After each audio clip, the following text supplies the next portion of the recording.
Well guys, just like I promised you, I got more content for you, and it involves my vehicle. I am going to replace something today. What, might you ask? Very basic. You guys probably already know. You saw this coming because like I said, I'm probably not going to do a ton, but I got to do something. So as you know, I got a cold air intake for the car.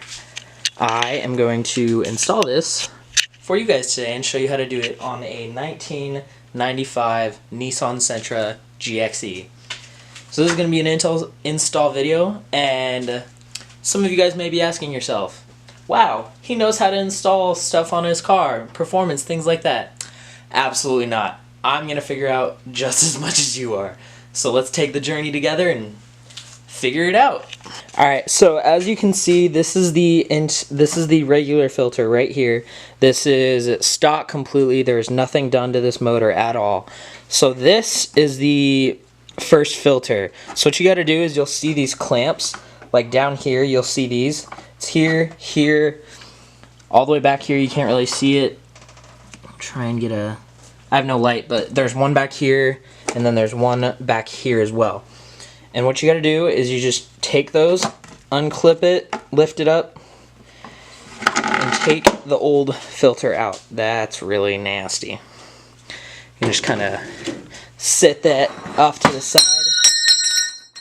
Well, there was one of the new pieces. Let's hope that's not damaged. But garbage. Not garbage. And if you don't get that reference, sorry, you're missing out, but you gotta go follow TJ Hunt. Got some good memes. Alright, so next thing that you gotta do once you gotten the filter out, that's completely empty. Don't worry about that for now.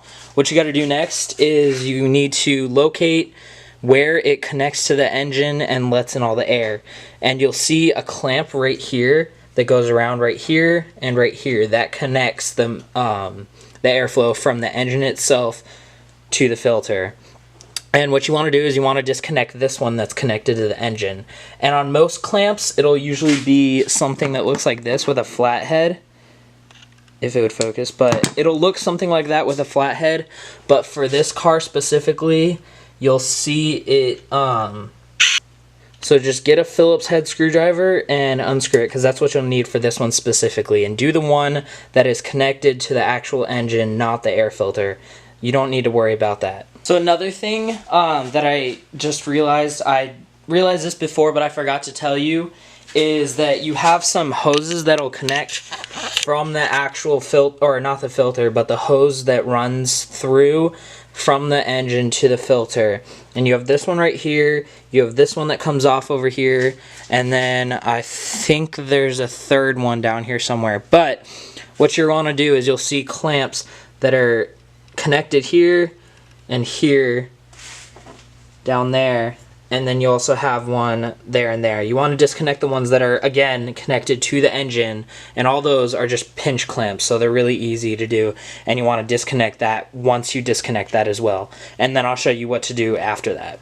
Of course, one important part that I forgot, once you get those hoses disconnected, there's also a sensor that you need to disconnect before you actually are able to take it off. So as you see, I got this one disconnected from here, and down here under the hoses, you had one right here that was connected to that. And the sensor is over here on the actual box, and you just have to click on it, wiggle it off, and then, well, it should come up. Oh, well, you have another one. You have two, actually. There's one right there and one right there, and let's see if I can get that off. And then one last thing is you have the throttle cable that runs all the way around to the engine. The throttle cable actually runs through what's connected to the filter cover. What you have to do for that is there's a bolt right there that you have to undo. That's the only way, unless you want to break the cover for it. But there's a bolt down here that you need to take care of. And then you should be able to take it off. And then also, as you'll see inside, There's a screw right here and right here that you need to undo, and that goes into the wheel well, and you might hear something drop. So what you can either do is lift the car and take the wheel off, or just turn the wheel. So like I was talking about earlier, there will be a protruding screw. Like, the filter was here, it's completely gone. As you can tell, there's nothing here anymore. The new filter is going to go in, and you have all the lines to fill all the garbage that's sitting here. But as I was saying, there will be a protruding screw here, but luckily in this one there's a little cover for it. You can't really see it because it doesn't focus, but there's a little cover for it. So in this specific model and car, you don't have to worry about it. Just start installing a new one, which is what we're about to do. Well guys, this is kind of disappointing, but I don't know if it'll work or not. This is a general, you gotta be kidding me. This is a like general cold air intake. So I guess this is the reason that I got it for so cheap, but I don't think it fits directly onto my car, and I didn't use all the pieces. It's just really weird. Don't ever do that. Don't ever get like a general parts that's not something specific. Do your research, look up the name brands, go for the, paying extra is worth it. Go for the name brands, trust me. I'm gonna go test it out. This is gonna be sketchy, I'm gonna test it out, but we'll see. So I'll come back and I'll let you guys know.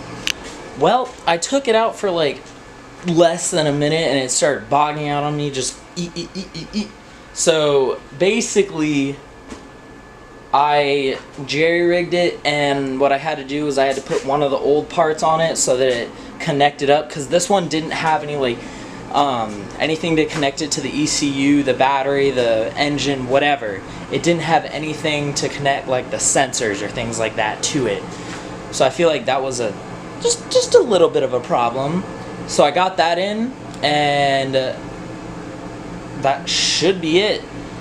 So I just disconnected it to reset the ECU. I'm gonna reconnect it in maybe a minute or two, and then once I reconnect it, I'm going to put everything back together, close the hood, and if it works, then I'm happy.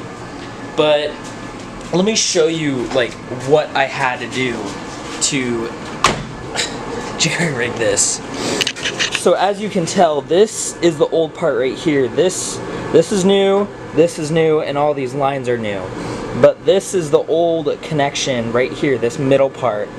And so I had to put that back on to connect it right here. One thing is though, this doesn't connect anymore, which I feel like is okay because it was connected to this, but I don't know what you want me to do with that in there. That doesn't connect here any way at all. So hopefully that's not a big deal, but I guess I'll find out in like 2 minutes or something. Wish me luck. Alright, well, that did it. Just plugging that in. I mean, the check engine light is still on because one of them is not plugged in, and I mean, I'll look that up later, but that sensor obviously isn't as important. I mean, it was in the top part of it, it was just like a minor sensor in there. But no big deal. It still works. It works great, and it sounds so much like, it sounds a lot better, but that's mostly because it's just like engine noise that's coming out of it. But it still makes me pretty happy, and I mean, that's all you can ask for, is to make you happy. And with this car, I can't ask a ton because, I mean, it is my point A, point B car, so it's about all I can have. But makes me happy. You guys will get to hear it, see it, and everything when I do my review video. That, like I said last time, but it will be next, that will be my next video. Look forward to the review so you can hear what this made it sound like. A little bit better, it helped, but still, it's a lot of fun, and it's for me, and it's for you guys. So, again, this is Military Brat, signing off. Until next time.